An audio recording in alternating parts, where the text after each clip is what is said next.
For generations, Mapuche Indians in southern Chile have enjoyed a rural, simple way of life. Communities live off the land, their survival based on traditional agriculture, fishing, farming, collecting food and wood from the forests.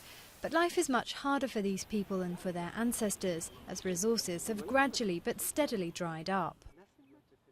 There are 60 families in our community sharing 30 hectares of land. Each family has an average of at least 3 or 4 children. By the end of the 19th century, the state had annexed about 90% of Mapuche ancestral territories, which once stretched over some 10 million hectares. Much of the remaining land was seized in the 1970s under General Pinochet's rule for forestry companies feeding the lucrative paper industry.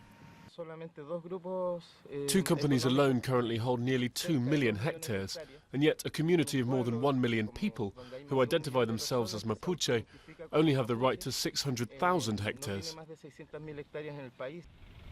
The land indigenous communities here once called home is now mainly used for pine and eucalyptus tree plantations. These species have high water intake and can suck up much of the ground and surface reserves, leaving surrounding areas depleted and less fertile. Youngsters in particular are leaving the forest in search of a better life in the city.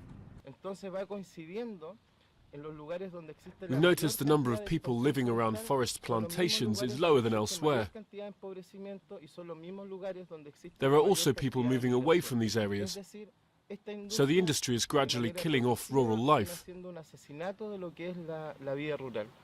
As well as people's livelihoods, there's also a whole culture at stake. The use of traditional Mapuche medicine, for example, is dying out. It's becoming more and more difficult for them to find medicinal plants because forest plantations have taken over the land and caused all the surface and underwater streams to dry up. Chile's forest industry is vital to the country's economy, contributing more than 3% to national GDP. But its cost to the Mapuche communities has been high. They have little choice but to watch the constant convoy of lorries take their livelihood out of the forest.